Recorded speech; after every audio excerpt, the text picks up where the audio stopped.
Cher ami astronome, bonjour, bienvenue sur la chaîne Fred l'astronome. Je suis Frédéric Bertoni et j'espère que vous allez bien.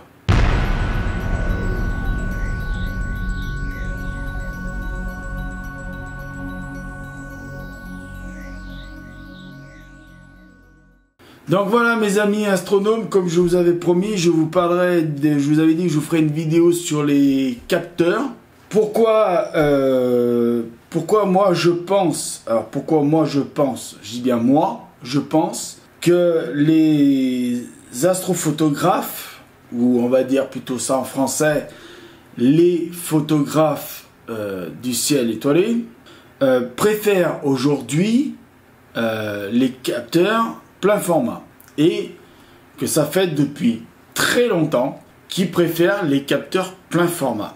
Je m'explique. Vous avez différents capteurs. Vous avez les micro... Alors, je ne vais pas tous les énumérer, mais grosso modo, de ce qu'on connaît le plus souvent, vous avez ce qu'on appelle les micro 4 tiers. On trouve dans des appareils photo comme le Panasonic GH5, pour donner une référence connue. Moi, par exemple, celui qui est en train de me filmer, là, c'est un bridge de chez Panasonic, c'est un Lumix LZ300. Son capteur n'est pas un micro 4 tiers, mais c'est un capteur de 1 pouce. Donc vous voyez, ça c'est deux capteurs différents. Vous avez les capteurs qu'on trouve en général dans les réflexes Canon et puis dans d'autres marques, hein, Nikon, Sony, Sigma, il y a quoi encore qui fait du Fujifilm, enfin vous en avez plein de marques qui font du capteur APS-C. Donc APS-C, hein. Mais de toute façon dans la vidéo là je vous mettrai les petits noms qui vont avec. J'essaierai de trouver, alors je vous promets rien, mais j'essaierai de trouver des photos de capteurs pour vous montrer ce que c'est à chaque capteur. Donc APS-C, et puis il y a donc dans les marques que j'ai citées, il y a aussi donc les marques que je vais vous parler là, il y a les en plein format, en capteur plein format. Il y a bien sûr Canon qui en fait. Il y a Sony qui en fait, il y a Nikon qui en fait, il y a Pentax qui en fait, et voilà. Et si, il y a pendant longtemps Panasonic faisait du 24-36, mais c'était en péloche, et là ils reviennent avec, j'ai vu qu'il y avait deux nouveaux appareils qui revenaient, mais je vous en parlerai pas parce que ce ne sont pas des appareils qu'on va certainement utiliser en astrophotographie. C'est certainement plus des appareils faits pour du photographe, voilà, la nature, photo de maison, photo d'architecture, photo de ci, de là. Donc, mais savoir que Panasonic se relance du capteur plein format. Enfin, se met dans du capteur plein format. Mais il y a une marque qui a décidé de prendre le meilleur du réflexe, c'est-à-dire le capteur, l'électronique qui va avec, et puis bien sûr les objectifs qui vont avec, le pouvoir de changer les objectifs, parce que quand je vous montre par exemple un réflexe qui sont en APS-C, ou si je vous montre, sans dire les marques, parce que là c'est un Canon, là c'est un Sony, quand je vous montre un appareil photo Sony, voyez là il manque quelque chose, il manque ce qu'on appelle un objet. Je vais me retourner, parce que j'en ai rien. Alors ça, c'est un objet Sony. Les objets Canon, ils sont rangés. Et ça, c'est un objet Sony. Donc, vous voyez, appareil photo, objet. D'accord? Donc, ça, c'est un Sony Alpha 7 S. Alors, il y a la catégorie Alpha 7, c'est Alpha 7, 2 et 3. Après, il y a Alpha 7 R, où il y a R2, R3. Donc, il y a le R, R2, R3. Et le Sony Alpha 7 S, qu'ils ont sorti celui-là, et puis il y a le 2 qui est sorti, et le 3 qui est... Alors, si je dis une connerie, ça se peut, mais je suis pas au courant, et je crois bien qu'il est en cours de sortie, ou il va sortir, dans pas très longtemps. Donc, qu'est-ce qu'ils ont fait Sony, pour dire la marque Sony? Ils ont pris tout le meilleur de leurs réflexes, c'est-à-dire ils avaient des réflexes, voilà, un réflexe, c'est comme ça, un réflexe. Alors ça, c'est encore... Celui-là, il n'est pas gros parce qu'il a un capteur APS-C, mais vous lui mettez un capteur plein format, il va être légèrement plus gros. Donc imaginez légèrement plus gros avec un capteur Sony dedans, plein format. Mais Sony a dit, bon d'accord, on fait des bons réflexes avec des capteurs plein format, mais c'est gros, c'est lourd, Et c'est pas compact. Alors, bon, vous me direz, la bestiole que j'ai dans les mains, c'est pas non plus un appareil photo compact, hein, comme on peut acheter dans toutes les marques connues, hein, vous savez, avec les capteurs 1 pouce, par exemple. Non, là, il y a un capteur plein format dedans, d'accord? Donc, je vais vous enlever le cache pour vous montrer le capteur plein format. Vous voyez, ça, c'est un capteur plein format, d'accord? Et donc, l'avantage, c'est qu'ils ont tout réduit pour faire ce qu'on appelle un hybride. Pourquoi l'avantage de ça? Vous inquiétez pas, je vais venir sur les capteurs. Hein. Pourquoi l'avantage de ça par rapport à ça? Bah déjà, le poids. Même celui-là qui sont en APS-C pèse plus lourd que celui-là qui a un capteur plein format, 24-36, d'accord?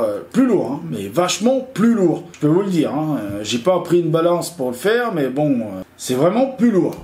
Mais bon, c'est plus lourd sans l'objectif. Hein. Si je rajoute l'objectif, on peut, sur certains objectifs qui vont dessus, on peut arriver au poids de celui-là. Et le dépasser même largement pour certains. Hein. On va pas se mentir non plus. Hein. Mais pourquoi moi je dis que le tueur, en fait le tueur des Canon c'est ça. Le tueur de Canon et de Nikon c'est ça. À part si Nikon, comme ils ont lancé une gamme hybride plein format, Nikon, si vous le savez, les Z6 et les Z7, il se pourrait bien.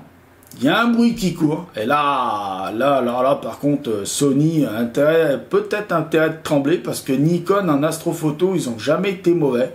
Et je sais qu'il y a beaucoup d'astrophotographes qui utilisaient le D850 de chez Nikon.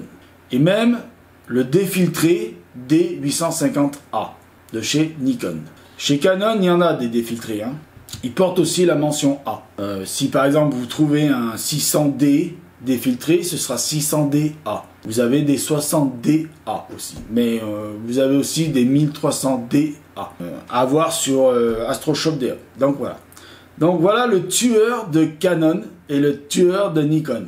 À part si Nikon sort un Z6S ou un Z6 ou un Z7S dans la formule S, c'est-à-dire sensibilité, mon avis, Sony a peut-être un peu de soucis à se faire. Quoique, d'après les rumeurs du A7S3, je veux dire, ça va être limite les deux meilleurs appareils photo pour l'astrophoto. Donc maintenant, je vais vous parler de pourquoi moi, j'ai choisi un capteur plein format Sony Alpha 7S.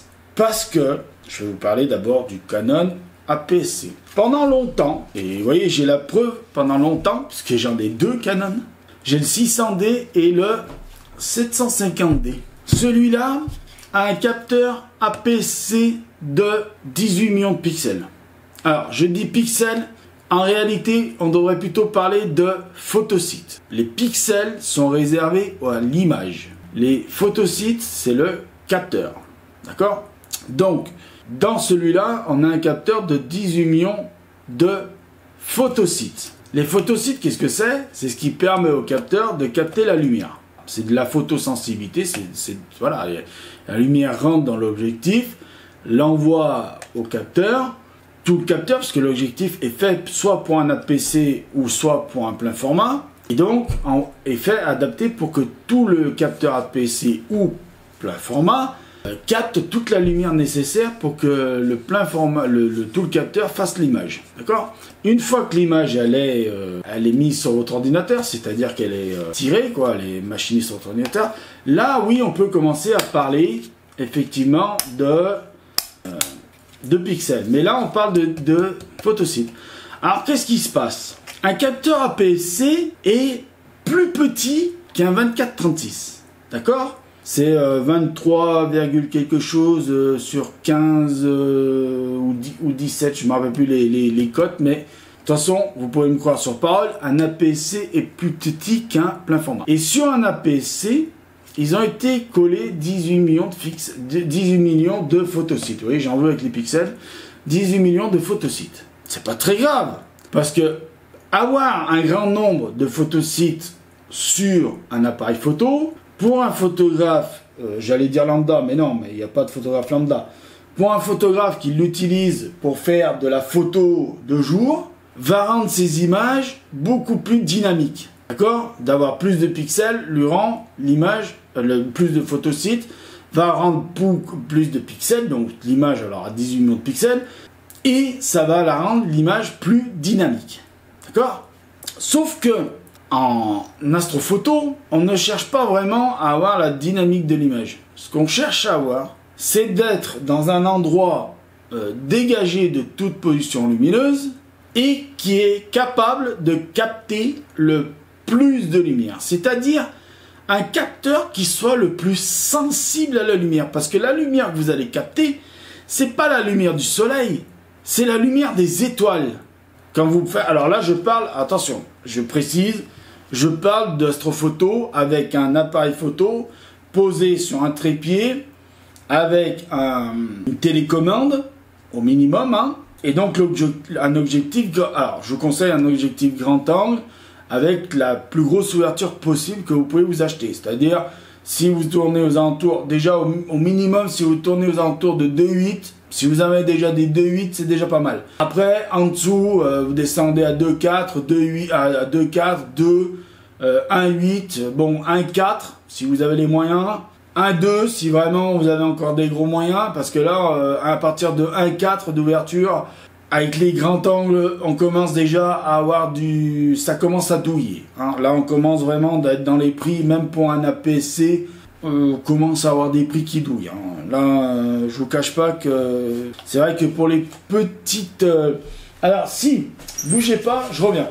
Ah, je suis revenu. Pour ceux qui ont vraiment pas les moyens, mais alors attention, alors pour ceux qui ont les moyens de juste s'acheter un Canon 600D ou un petit Nikon APS-C, si vous n'avez pas les moyens de vous acheter des gros objets avec des gros angles machin de malade, je vais vous conseiller, alors je le dis tout de suite, c'est une focale fixe puisque c'est juste un angle de 50 mm, mais il ouvre à 1.8. C'est ça, je vérifie, oui, il ouvre à 1.8. Ouais, je vous dis pas de conneries, il ouvre à 1.8. Donc, je vais vous l'ouvrir. Voilà, c'est un gros machin.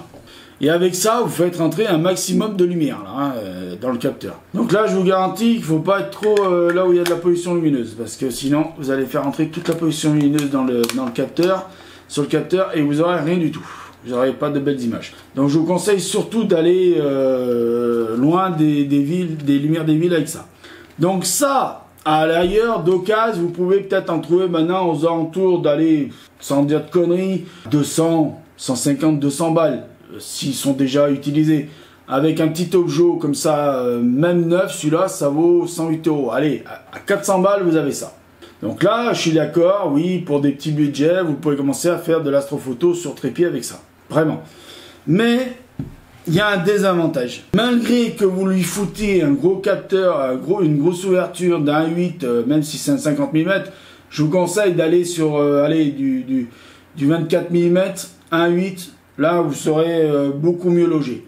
Mais bon, c'est plus cher, donc pour les budgets, vous voyez, il y a un Sigma 24 mm 1.8, il coûte 800 balles. Si vous mettez d'occasion là-dedans, excusez-moi, 200 balles, vous n'allez pas mettre un objet à 800 balles. On est d'accord, hein, on va se dire la vérité. Moi, si j'en trouve un autre 600D à... En plus, je suis en train de vous montrer le 750D depuis tout à l'heure. Mais bon, c'est pas grave. Mais même le 750D, il doit pas être trop cher maintenant en occasion.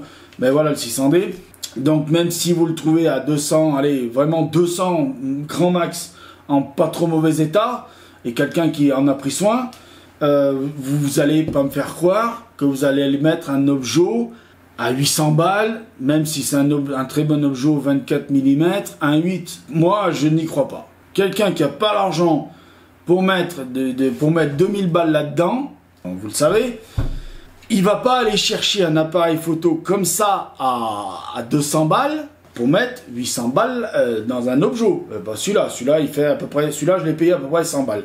Neuf, hein, en plus. Donc, même d'occasion, il doit être aux alentours de 50 balles. Donc, vous voyez. Donc, voilà. Donc, mais le désavantage du capteur APS-C, c'est quoi? C'est qu'il est de petite taille et qu'il a beaucoup de pixels. Celui-là, il en a 18 millions. Alors, je parle de pixels, mais vous savez que c'est les photosites, normalement, hein. Mais je parle de pixels parce que pour que ça soit accessible à tout le monde. Là, il y a 24 millions de pixels sur le même capteur que celui-là. Donc là, alors là... bon, en dynamique image, on est bon, hein, meilleur que celui-là, hein, on va pas se mentir. Mais alors, le problème, c'est que en sensibilité image, plus il y a des photosites, plus on perd. Pourquoi? Parce que Forcément, si sur le même capteur, vous y foutez 18 millions de pixels, et puis alors photosite, hein, je rajoute photosite à chaque fois. Et sur le même capteur, vous mettez 24 millions de pixels, donc photosite, forcément vos photosites vont être plus petits. Plus le photosite est petit, moins il capte de lumière. Moi j'ai entendu des gens me dire, ouais non mais les photosites, quand ils sont petits, il y en a beaucoup, captent beaucoup plus de lumière. C'est pas vrai. C'est pas vrai. Excusez-moi, pourquoi Sony, les ingénieurs Sony, se sont embêtés à créer un capteur 24-36, c'est-à-dire beaucoup plus grand que le APS-C, et qu'ils n'y ont foutu que 12,2 millions de pixels. 12,2 millions de pixels. C'est-à-dire qu'on est déjà 2 fois moins que celui-là, environ. Hein. Et on est, bon, pas 2 fois moins que celui-là, mais bon, vous avez compris ce que je voulais dire. Hein? D'accord? C'est pas pour rien. C'est parce que les ingénieurs, et en plus qui portent la mention S, c'est pour sensibilité. Et c'est pas pour rien.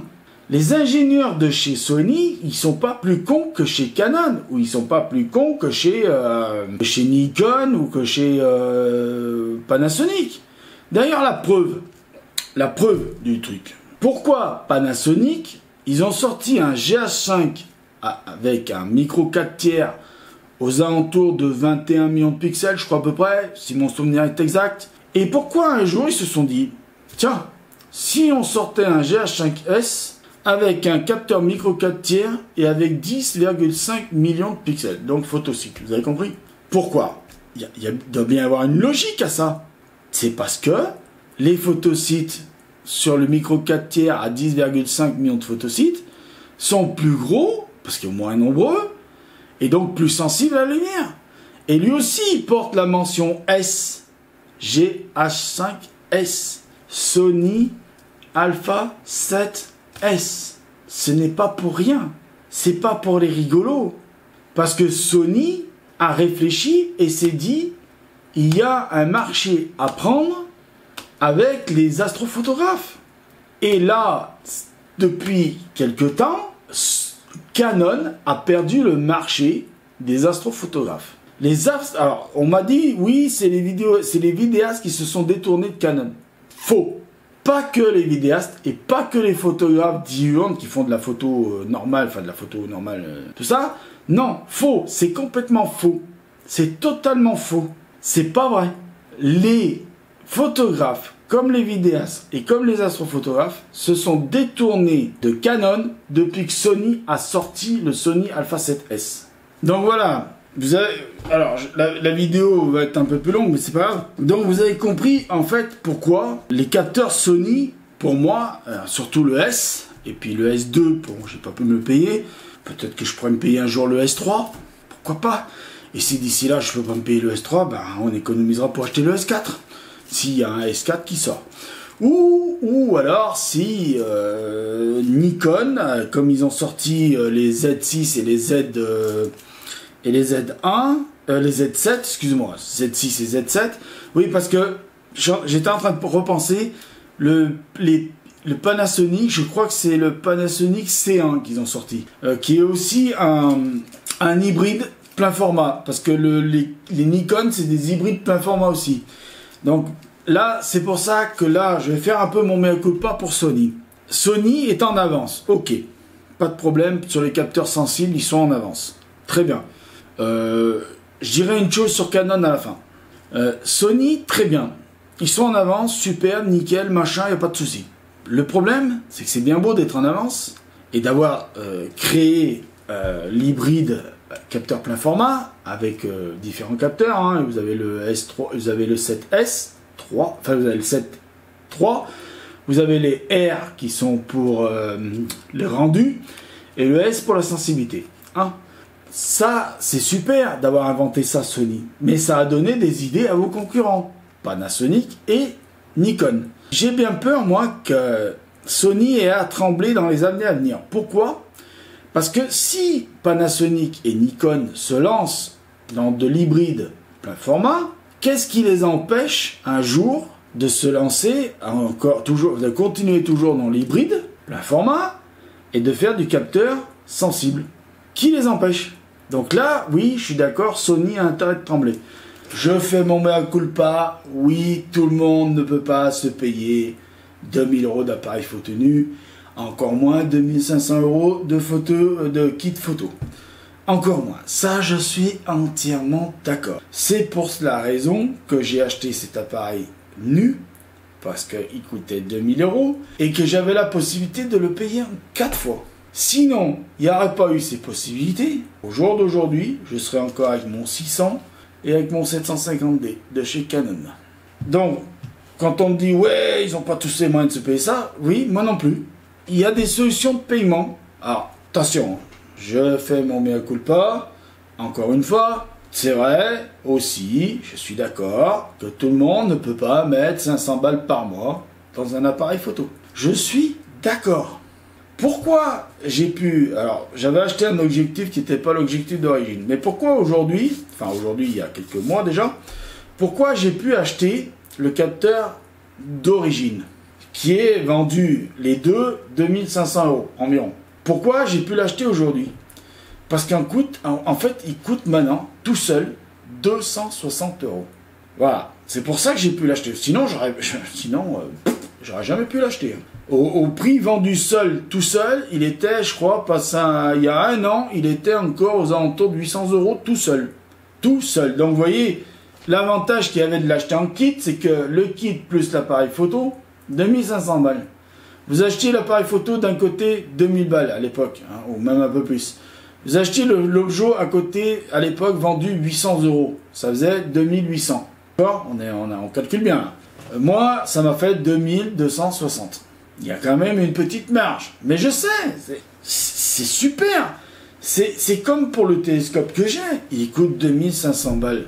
Et je sais très bien que tout le monde ne peut pas mettre 2500 balles dans un télescope. C'est pour ça que quand je fais juste une petite parenthèse, c'est comme ça que quand sur ma chaîne, il y a des gens qui viennent me demander « Fred, moi j'ai pas les moyens, qu'est-ce que tu me conseilles ?» Et je leur dis « Pour quel budget ?» S'ils me disent un budget de 200 €, bon bah tant pis, je vais leur conseiller un télescope sur 200 €. Tant pis. Et je vais essayer de chercher le meilleur produit et le meilleur compromis pour le prix. C'est toujours ce que j'ai fait sur ma chaîne. Toujours. J'ai jamais rien fait d'autre. J'ai jamais été dire aux gens, ah là là, t'as que des 100 balles à mettre, t'es sûr que tu peux pas rajouter un petit zéro? Non, j'ai jamais eu cette hantise qu'on me prête, comme quoi tout le monde ne peut pas se payer ici. Je le sais très bien. Je le sais très bien.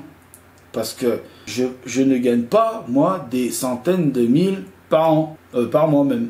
Je suis pas plus riche que n'importe qui d'entre vous. Je suis pas plus pauvre, je suis pas à plaindre non plus, je suis pas dans la rue.